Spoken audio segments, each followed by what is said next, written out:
Protected areas এর মধ্যে তিনজন আছে। একটা হচ্ছে ন্যাশনাল পার্কস, একটা হচ্ছে ওয়াইল্ড লাইফ স্যাংচুয়ারিজ। বায়োস্ফিয়ার রিজার্ভস ইন্ডিয়াতে 500খানা আছে। এইখানে কিন্তু কি করা হয়, ধরো একটা টোটাল এরকম একটা ফরেস্টেড এরিয়া আছে, তার জাস্ট এই রিজিয়নটাতে তুমি একটা পার্টিকুলার অ্যানিমাল বা কিছু প্লান্ট স্পিসিসকে কনজার্ভ করছো, ঠিক আছে, একে বায়োস্ফিয়ার রিজার্ভ বলা হয়।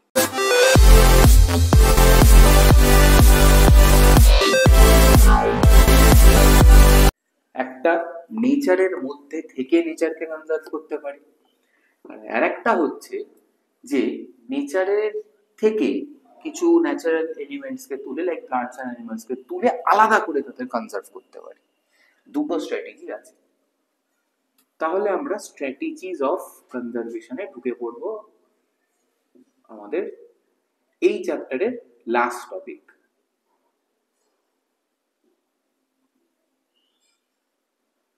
Strategies of conservation. দেখো, মেইনলি দুটো স্ট্র্যাটেজি হয়। প্রথমে যেটা বললাম, নেচারের মধ্যে থেকে নেচারকে কনজার্ভ করা, ইন সিটু বলবো আমরা তাকে, ইন সিটু, ন্যাচারাল পরিবেশেই নেচারকে কনজার্ভ করা বা নেচারের মধ্যে থেকে নেচারকে কনজার্ভ করা, এটা ইন সিটু। আর একটা কি, এক্স সিটু, মানে কোনো প্লান্ট বা অ্যানিমাল স্পিসিস যাদের নেচারে কনজার্ভ করা প্রায় ইম্পসিবল হয়ে গেছে, তাদেরকে সেখান থেকে তুলে এনে একটা আর্টিফিশিয়াল এনভায়রনমেন্টে তাদের কনজার্ভ করা। চলো ইন সিটুতে যাই। ইন সিটুর আবার দুটো ভাগ আছে। একটা হচ্ছে হটস্পটস।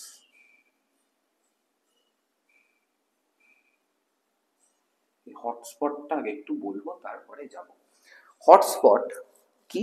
হটস্পট হচ্ছে পৃথিবীর এমন কিছু জায়গা যেখানে কিনা জীববৈচিত্র্য সাংঘাতিক বেশি, এবং যে জায়গাটা প্রচন্ডভাবে মানুষের মানে মানব সৃষ্ট অ্যাক্টিভিটিতে বা হিউম্যান অ্যাক্টিভিটিতে যে জায়গাগুলো একই সাথে ভীষণভাবে বিপন্ন, সেগুলোকে আমরা হটস্পট বলবো। আরেকবার বলি, হটস্পটস আর those regions which are very high in biodiversity but are also in a very high risk of environmental degradation due to human activities.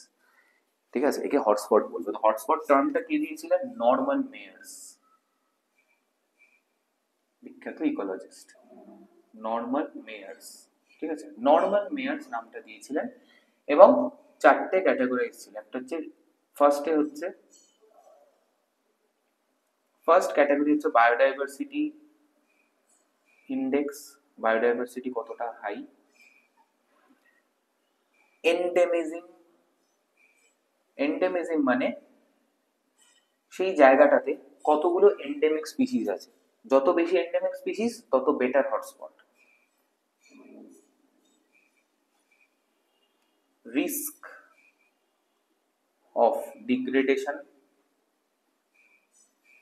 এই জায়গাটা ধ্বংসপ্রাপ্ত হওয়ার কতটা রিস্কে আছে, কতটা থ্রেট আছে যে এই জায়গাটা ধ্বংসপ্রাপ্ত হবে, due to human activities. And degree of exploitation, degree of exploitation, মানুষ অলরেডি এই জায়গাটাকে কতটা এক্সপ্লয়েট করেছে, কতটা ধ্বংস করেছে অলরেডি কারেন্ট ডেটে দাঁড়িয়ে, সেটাও আমাদের দেখতে হবে।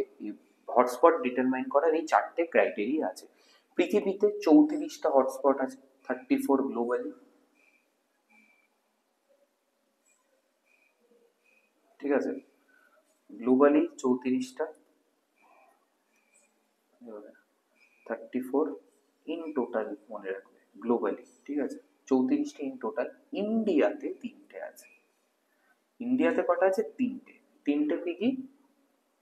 একটা হচ্ছে কি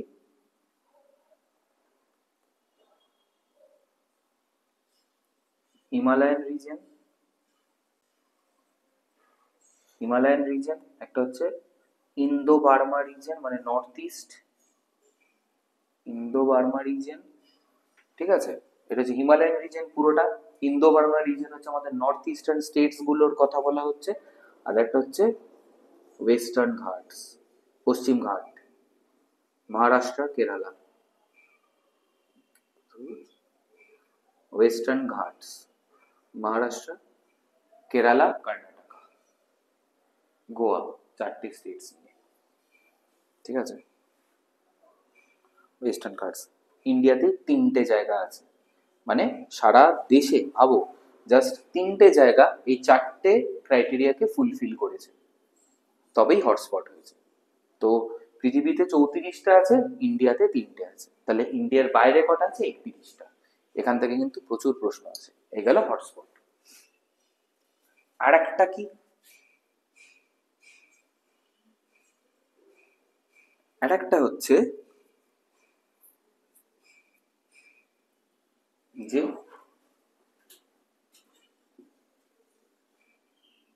ইকোলজিক্যাল স্যাংচুয়ারিজ। ইকোলজিক্যাল স্যাংচুয়ারিজ কথাটা বলবো না, কেন বলবো না, এর একটা ভালো টার্ম আছে, এরিয়াস। এটা একটু আমরা ডিটেলসে বুঝবো। প্রোটেক্টেড এরিয়াস, প্রোটেক্টেড এরিয়াস এর মধ্যে তিনজন আছে। একটা হচ্ছে ন্যাশনাল পার্কস, একটা হচ্ছে ওয়াইল্ড লাইফ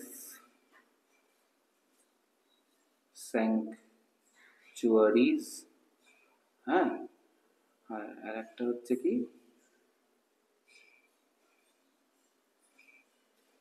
ন্যাশনাল পার্কস আছে, ওয়াইল্ড লাইফ স্যাংচুয়ারিজ আছে,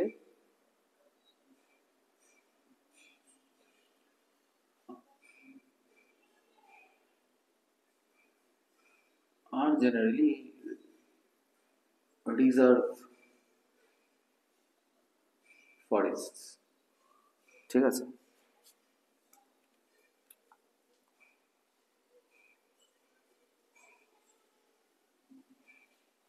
এগুলো আছে। ন্যাশনাল পার্ক পুরোপুরি গভর্নমেন্ট, মানে সবগুলোই গভর্নমেন্ট করে, গভর্নমেন্ট গভর্নমেন্ট গভর্নমেন্ট, যদি ওই লাস্টেতে গভর্নমেন্টের সাথে কিছু প্রাইভেট পার্টনারশিপসও হয়।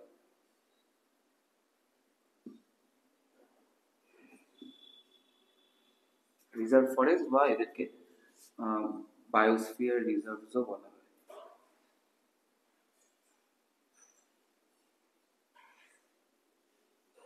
ঠিক আছে, বায়োস্ফিয়ার রিজার্ভসও বলা হয়। আচ্ছা, ন্যাশনাল পার্ক ইন্ডিয়াতে প্রায় 100টা আছে। যেমন এক্সাম্পল কাজিরাঙ্গা, ওয়ান হর্ন রাইনোকে যেখানে প্রোটেক্ট করা হয়। ন্যাশনাল পার্কগুলোর মূল উদ্দেশ্য হচ্ছে ন্যাশনাল পার্কগুলো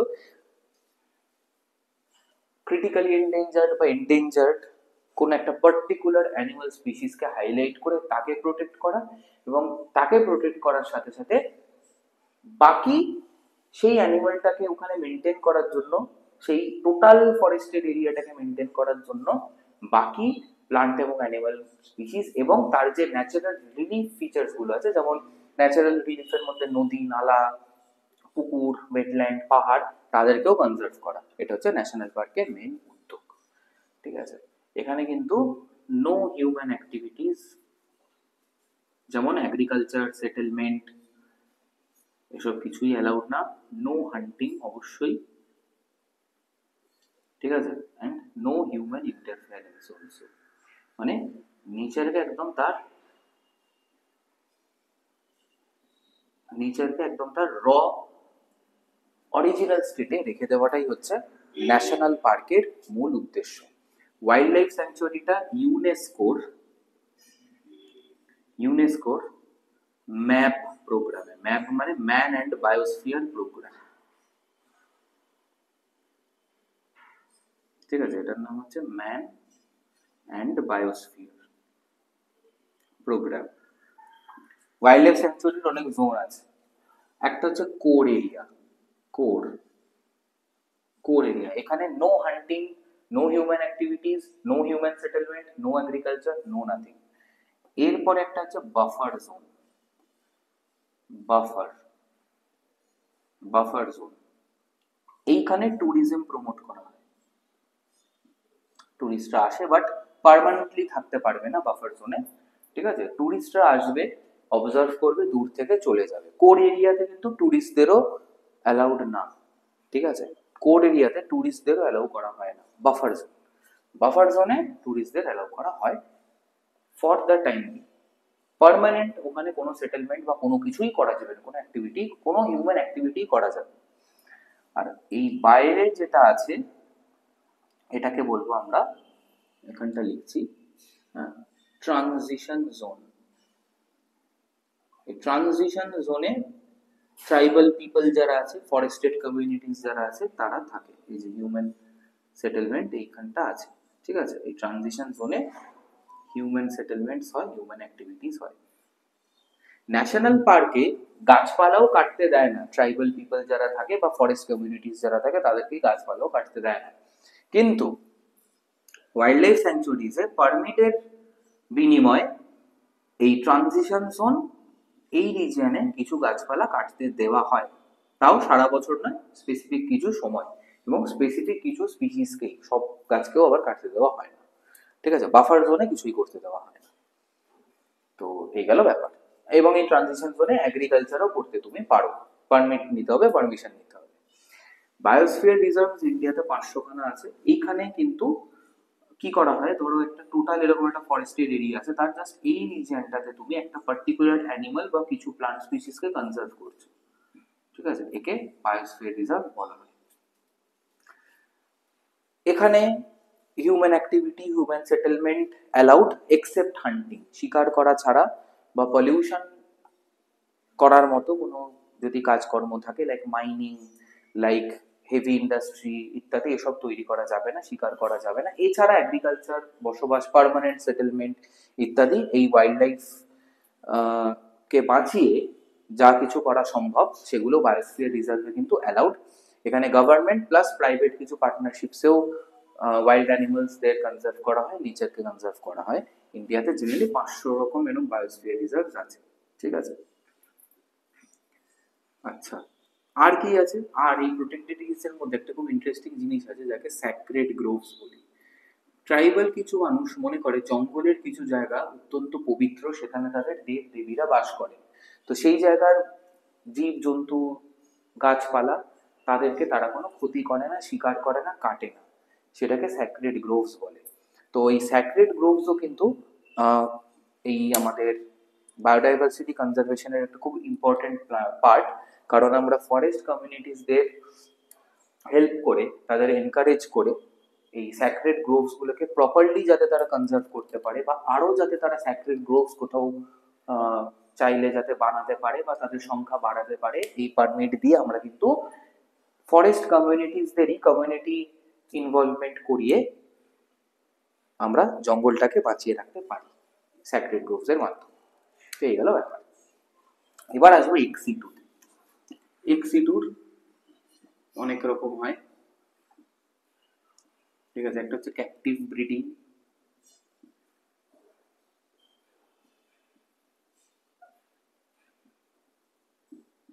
এটা কিভাবে করতে পারি? জু, বটানিক্যাল গার্ডেন্স, বি গার্ডেন লিখলাম, হ্যাঁ, বটানিক্যাল গার্ডেন্স, অ্যাকোয়ারিজ মানে অ্যাকোয়ারিয়াম তৈরি করে, অ্যাকোয়ারিজ ইত্যাদি করে আমরা কনজার্ভ করতে পারি ক্যাপটিভ ব্রিডিং করে।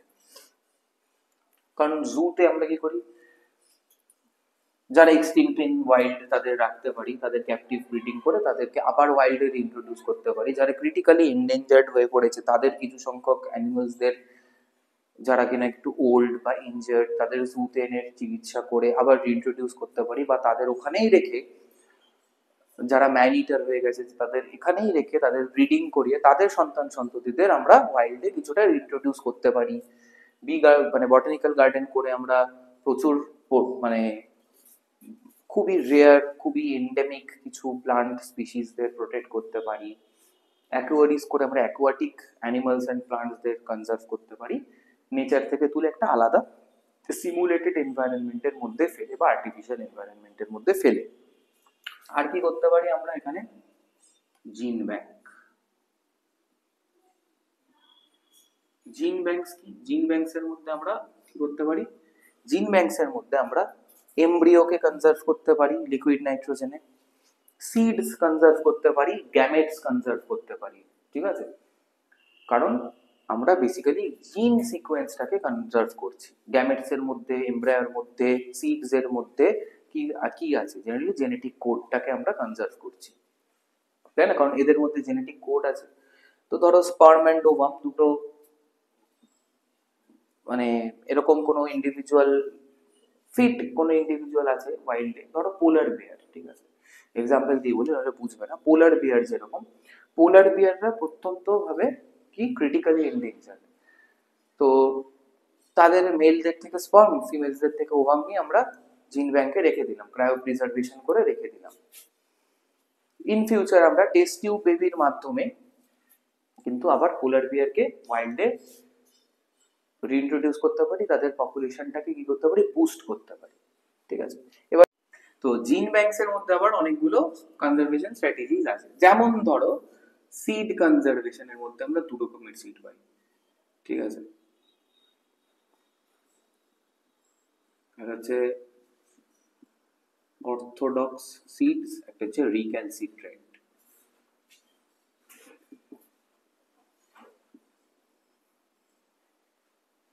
অর্থোডক্স সিডস কি, যারা ময়েশ্চার টলারেট করতে পারে,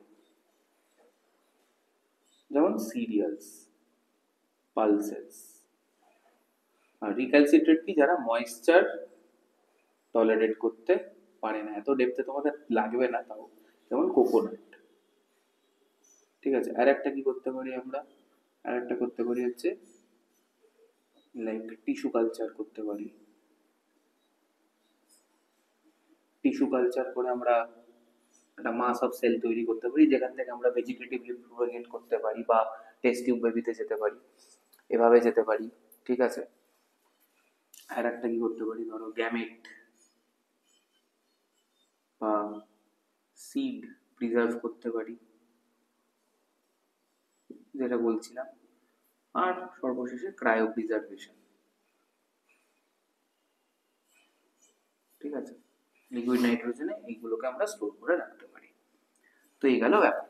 এবার এই যে স্ট্র্যাটেজিস অফ কনজারভেশন এত কিছু আছে, নিয়ামক সংস্থা বা রেগুলেট কি করে, রেগুলেট করে আইইউসিএন, রেগুলেট করে world wild life fund WWF। যদিও এরা জাস্ট একটা এনজিও, বাট এরা এতটাই ইনফ্লুয়েন্সিয়াল, এরা গভর্নমেন্টকে কিন্তু হেল্প করে স্ট্র্যাটেজি ফর্মুলেশন, এরা করে। এবার কিছু কিছু স্ট্র্যাটেজিস আছে, যেমন ধরো sites, CI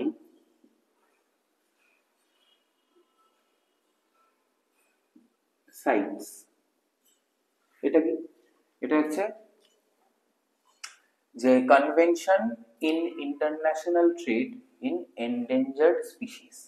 C for convention, in international I, trade T, in endangered E, species S.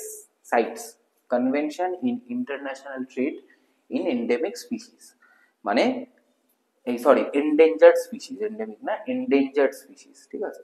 তো যারা এন্ডেঞ্জার্ড হয়, এন্ডেঞ্জার্ড আর ক্রিটিক্যালি এন্ডেঞ্জার্ড, তাদের ইন্টারন্যাশনাল ট্রেড, তাদের যাতে পেট হিসেবে কেউ না রাখে, বা রাখলেও সেটা যেন গভর্নমেন্টের কোনো জুয়ের অ্যানিমেল পেট বলা যায় না, মানে গভর্নমেন্ট যেন তাদের কনসার্ভ করে, প্রাইভেট ওনারশিপ যেন সেই অ্যানিমেলসদের না হয়, তাদের যেন অ্যাবিউজ না হয়, তাদের যেন ট্রেড না হয়, ট্রেড হলে ধরা পড়লে কি কি পানিশমেন্ট আছে, হ্যাঁ, সেই সমস্ত রুলস ফরমেশন করে, এই সমস্ত কারা করে, এই সাইটস বলে যে সংস্থাটা আছে, convention in international trade in endangered species, এরা করে, ঠিক আছে? ই ফর এন্ডেঞ্জার্ড স্পিসিস, এটা কিন্তু মনে রাখবে, ঠিক আছে?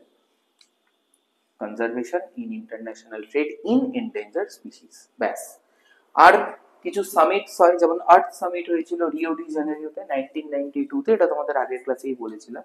এই সমস্ত সামিটে পলিউশন কন্ট্রোল, ফরেস্ট ডিগ্রেডেশন, এই সমস্ত নিয়ে আলোচনা করা হয়, এবং কিভাবে বন্যপ্রাণ বাঁচাবে, কিভাবে বন জঙ্গল বাঁচাবে, নেচারকে বাঁচাবে, এই সমস্ত আলোচনা হয়।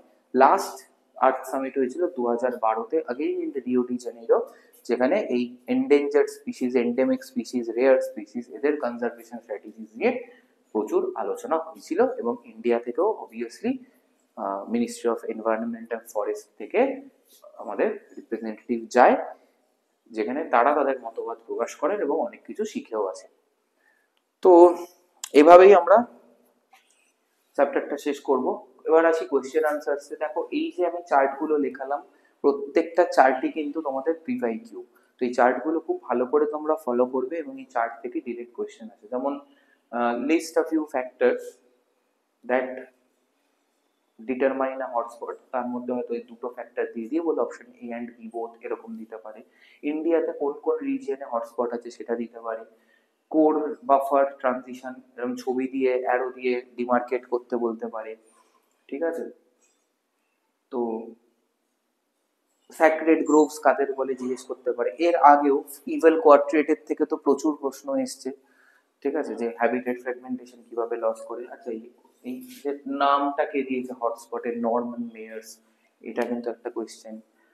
হ্যাঁ, তোমাদের ব্রডলি ইউটিলিটারিয়ান রোল কেন, which of the following is a broadly utilitarian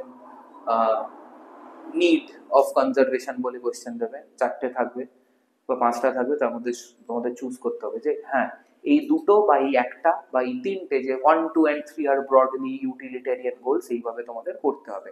narrowly ইউটিলিটারিয়ান goals কি কি সেভাবেও দিতে পারে। অ্যাসারশন রিজন প্রচুর আসবে এই চ্যাপ্টার থেকে। আগের যে পোর্শনটা তোমাদের পড়িয়েছি, types of biodiversity, alpha biodiversity, beta diversity, gamma diversity, genetic diversity, এই সমস্ত জায়গা থেকে অ্যাসারশন রিজনস কিন্তু ভালোই আসে। তো এই টাইপের কোয়েশ্চেন্স গুলো তোমরা এই ভিডিও কন্টেন্ট থেকে তো পেয়ে যাবেই, plus I would recommend you also you to practice such questions from such areas. So thank you, আমরা এই চ্যাপ্টারটা এখানেই শেষ করলাম। সবাই খুব ভালো থেকো, see you in the next class.